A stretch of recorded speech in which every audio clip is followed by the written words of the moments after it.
여러분이 지금 보고 계신 이 거대한 빌딩, 어쩌면 여러분이 투자한 돈으로 지어지고 있을지도 모르는 이 건물. 만약 이 건물이 20년 전 미국 역사상 최악의 회계 부정으로 기록된 엔론과 똑같은 방식으로 지어지고 있다면 믿으시겠습니까? 겉으로는 아무 문제 없어 보이지만 장부에는 기록되지 않은 수조 원의 빚을 숨긴 채 말입니다. 엔론은 그 보이지 않는 빚 때문에 단 몇 주 만에 미국 7위의 대기업에서 휴지 조각으로 전락했습니다. 그리고 오늘 바로 그 엔론의 유령이 한국의 부동산 PF 시장을 떠돌고 있습니다. 이건 단순한 과거의 이야기가 아닙니다. 지금 이 순간 당신의 자산과 한국 경제 전체를 위협하는 현재 진행형의 위기입니다. 오늘 영상에서는 엔론을 무너뜨린 회계 장부의 마술이 어떻게 20년의 시차를 두고 한국 부동산 시장에서 재현되고 있는지 그 소름 돋는 평행 이론을 낱낱이 파헤쳐 보겠습니다. 영상을 끝까지 보시면 왜 지금 금융 전문가들이 밤잠을 설치며 경고의 목소리를 내고 있는지, 그리고 최악의 경우 우리에게 어떤 일이 닥칠 수 있는지 알게 되실 겁니다. 중요한 내용이니 채널 고정해 주시고 아직 구독하지 않으셨다면 지금 바로 구독 버튼 눌러 주십시오. 여러분의 자산을 지키는 첫걸음이 될 겁니다. 이야기는 2000년대로 거슬러 올라갑니다. 당시 엔론은 단순한 에너지 회사가 아니었습니다. 월스트리트가 가장 사랑하는 기업, 6년 연속 미국에서 가장 혁신적인 기업으로 선정된 그야말로 새로운 경제의 아이콘이었습니다.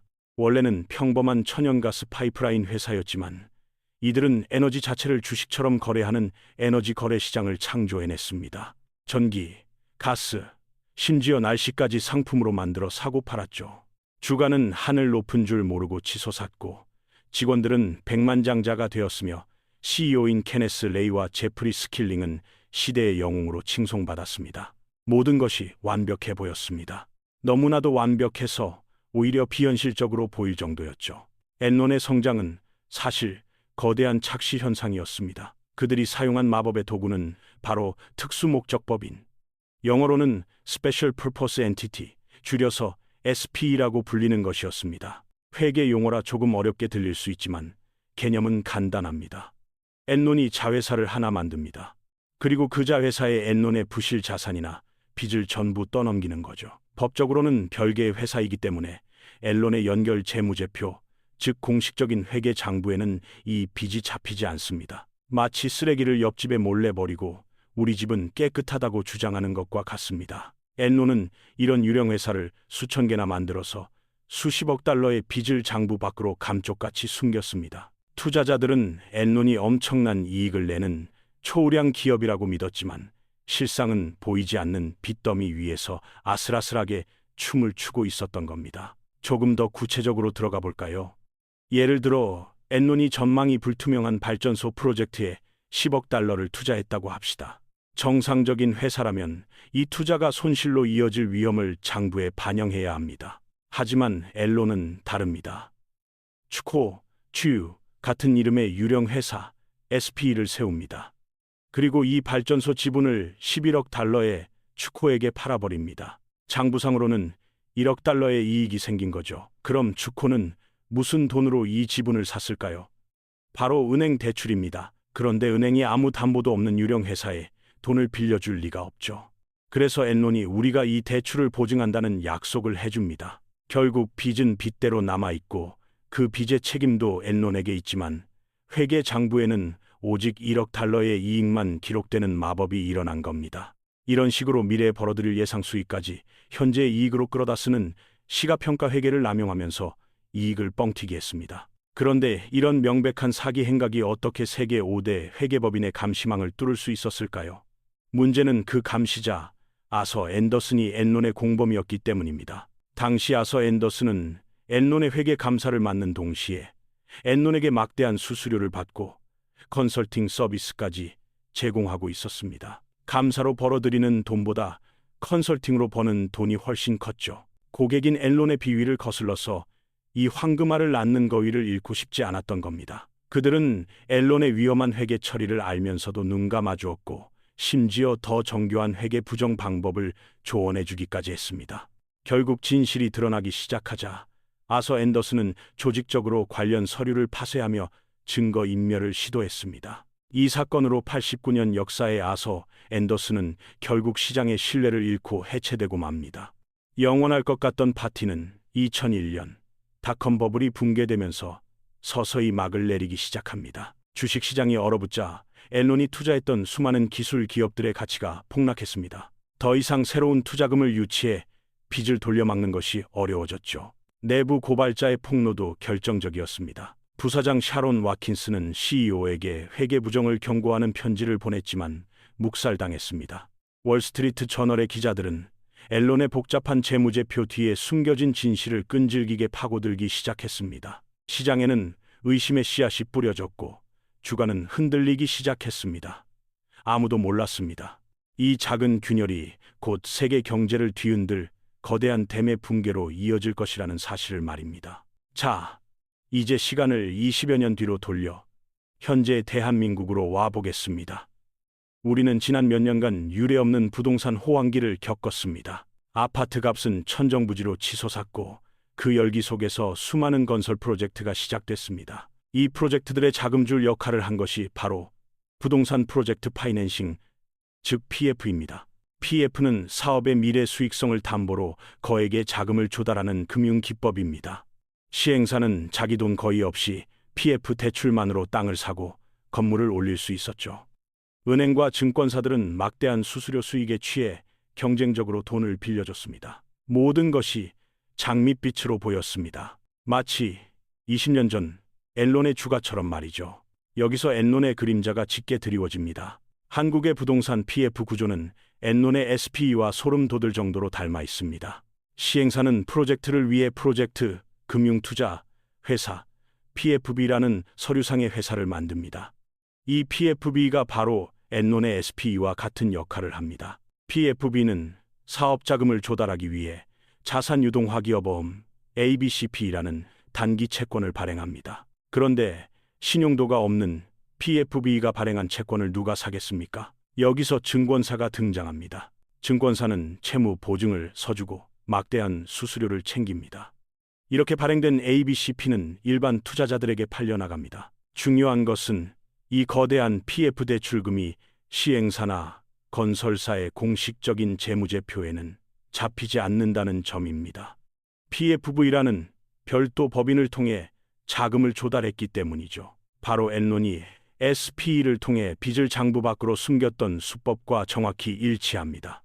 문제는 이 보이지 않는 빚의 규모가 상상을 초월한다는 겁니다. 현재 한국의 부동산 PF 대출 잔액은 공식적으로만 135조 원을 넘어섰고 증권사 보증 등을 포함한 잠재적 위험 노출액은 200조 원에 육박하는 것으로 추정됩니다. 이 200조 원이라는 돈은 대부분 장부 밖에 숨겨져 있는 시한폭탄과 같습니다. 부동산 경기가 좋고 분양이 잘 될 때는 아무 문제가 없습니다. 계속해서 돈이 들어오니 단기 채권인 ABCP를 차환 발행하며 폭탄 돌리기를 할 수 있죠. 하지만 지금 어떻습니까? 고금리와 원자재 가격 상승, 그리고 부동산 시장 침체라는 세 가지 악재가 동시에 터졌습니다. 미분양이 속출하고 공사가 중단되는 현장이 늘어나고 있습니다. 시한폭탄의 초침 소리가 점점 더 크게 들리기 시작한 겁니다. 다시 앨런의 마지막 순간으로 가보겠습니다. 시장의 의심이 확신으로 바뀌는 데는 오랜 시간이 걸리지 않았습니다. 2001년 10월 앨런은 3분기 실적 발표에서 6억 달러가 넘는 엄청난 손실을 발표하며 숨겨왔던 부실을 처음으로 인정했습니다. 신용등급은 추락했고 주가는 폭락을 거듭했습니다. 투자자들은 패닉에 빠져 주식을 내던졌고 회사를 믿고 전 재산을 투자했던 직원들은 하루아침에 연금을 모두 잃었습니다. 결국 2001년 12월 2일 시가총액 700억 달러에 달하던 거대 기업 앨런은 역사상 가장 큰 규모의 파산 보호 신청을 하기에 이릅니다. 장부 밖의 유령 회사가 만들어낸 신기루가 거치자 그 뒤에 남은 것은 거대한 빚더미뿐이었습니다. 그리고 2023년 말 한국에서도 앨런의 비극을 떠올리게 하는 사건이 터졌습니다.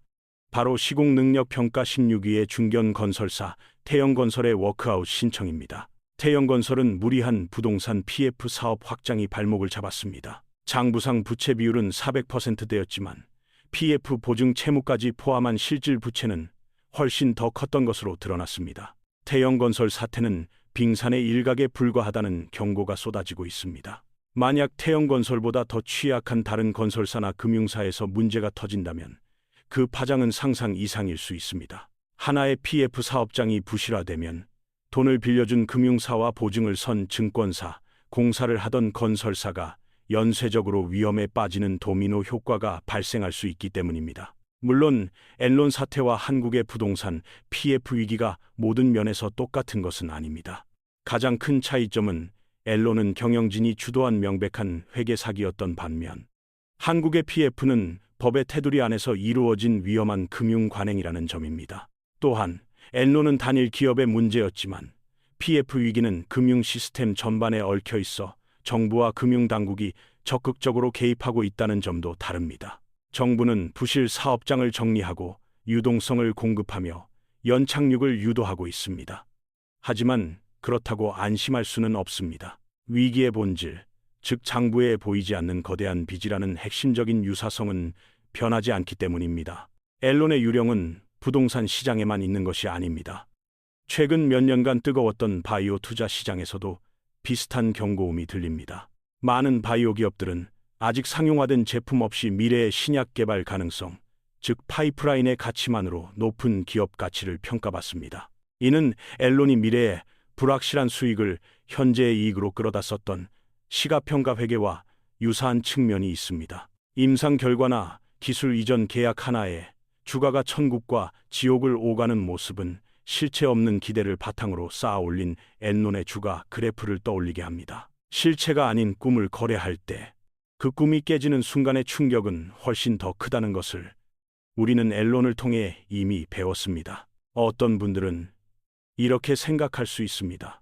나는 부동산 PF에 직접 투자한 적도 없고 건설사 주식도 없는데 이게 왜 나랑 상관 있지? 라고 말입니다. 하지만 이건 시스템 리스크의 문제입니다. 부동산 PF 부실은 단순히 건설사 몇 개의 문제로 끝나지 않습니다. 돈을 빌려준 은행, 저축은행, 보험사, 보증을 선 증권사까지 금융권 전반으로 위험이 번져나갑니다. 금융회사가 부실해지면 대출 문턱은 높아지고 기업들은 자금 조달에 어려움을 겪게 됩니다. 이는 결국 실물 경제의 위축으로 이어져 우리의 일자리와 소득에 직접적인 영향을 미치게 됩니다. 내가 가입한 펀드에 부실 PF 채권이 담겨 있을 수도 있고 최악의 경우 내가 돈을 맡긴 금융기관이 위험해질 수도 있습니다. 우리는 모두 보이지 않는 끈으로 연결되어 있는 겁니다. 현재 정부는 매우 어려운 상황에 처해 있습니다. 부실 PF 사업장을 과감하게 정리하자니 건설사들의 연쇄 도산과 금융시장의 충격이 두렵습니다. 그렇다고 계속해서 자금을 지원하며 억지로 끌고 가자니 부실을 더 키우고 국민의 혈세만 낭비한다는 비판을 피할 수 없습니다. 질서 있는 연착륙을 목표로 하고 있지만 그 과정은 살얼음판을 걷는 것과 같습니다. 작은 실수 하나가 걷잡을 수 없는 위기로 번질 수 있는 그야말로 일촉즉발의 상황입니다. 시장에서는 4월 위기설, 6월 위기설 같은 흉흉한 소문이 끊이지 않는 이유도 바로 이 때문입니다. 엔론 사태는 미국 자본주의 역사에 지울 수 없는 상처를 남겼지만 동시에 중요한 교훈을 주었습니다. 바로 투명성과 신뢰의 가치입니다. 이 사건을 계기로 미국은 기업의 회계 투명성을 획기적으로 강화하는 사베인스 옥슬리 법안을 만들었습니다. 기업의 최고 경영자가 재무제표의 정확성에 대해 직접 서명하고 법적 책임을 지도록 한 것입니다. 회계법인과 기업의 유착을 막기 위한 강력한 규제도 도입되었습니다. 결국 시장이 건강하게 작동하기 위해서는 모든 정보가 투명하게 공개되고 그 정보를 바탕으로 한 참여자들의 신뢰가 기본이 되어야 한다는 가장 단순하지만 가장 중요한 원칙을 값비싼 대가를 치르고 다시 확인한 셈입니다. 그렇다면 이 불안한 상황 속에서 우리 개인 투자자들은 어떻게 해야 할까요? 첫째, 섣부른 저점 매수를 경계해야 합니다. 부실이 아직 완전히 드러나지 않은 상황에서 가격이 싸다는 이유만으로 위험 자산에 뛰어드는 것은 매우 위험합니다. 특히 PF 우발 채무가 많은 건설사나 제2금융권 투자는 신중해야 합니다. 둘째, 자신의 투자 포트폴리오를 점검해야 합니다. 내가 가입한 펀드나 금융상품이 부동산 PF 관련 자산에 얼마나 노출되어 있는지 확인해 볼 필요가 있습니다. 셋째, 거래하는 금융회사의 건전성을 확인하는 습관을 들여야 합니다. 예금자 보호 한도인 5천만 원을 넘는 돈은 가급적 여러 금융기관에 분산해 두는 것이 안전합니다. 위기의 시대에는 수익률보다 자산을 지키는 것이 우선입니다. 앨런의 거대한 사기극을 처음 세상에 알린 것은 월스트리트 저널의 끈질긴 기자들이었습니다. 마찬가지로 지금의 PF 위기 상황에서도 진실을 파헤치고 문제를 공론화하는 언론의 역할이 매우 중요합니다. 정부나 기업이 발표하는 장밋빛 전망 뒤에 숨겨진 이면을 감시하고 날카로운 질문을 던져야 합니다. 우리 시민들 역시 마찬가지입니다. 금융 문제에 대한 지속적인 관심을 가지고 목소리를 내야 합니다. 복잡하고 어렵다는 이유로 외면하는 순간 그 피해는 결국 우리 모두에게 돌아오기 때문입니다. 건강한 시장은 정부의 규제만으로 만들어지지 않습니다. 깨어있는 투자자와 시민들의 감시가 함께할 때 비로소 완성될 수 있습니다. 앞으로 한국 부동산 PF 시장은 어떻게 될까요? 전문가들의 의견은 엇갈립니다. 정부의 관리하에 부실 사업장 일부만 정리되면서 시장 충격을 최소화하는 연착륙에 성공할 것이라는 긍정적인 시나리오가 있습니다. 하지만 예상치 못한 해외 변수나 추가적인 금리 인상 등이 발생할 경우 부실이 한꺼번에 터지면서 금융 시스템 전체를 마비시키는 경착륙의 가능성도 배제할 수 없습니다. 중요한 것은 우리가 지금 어떤 길로 들어서느냐에 따라 앞으로 몇 년간 한국 경제의 모습이 완전히 달라질 수 있다는 사실입니다. 우리는 지금 매우 중요한 역사적 분기점에 서 있습니다. 탐욕스러운 파티의 끝은 비참했습니다.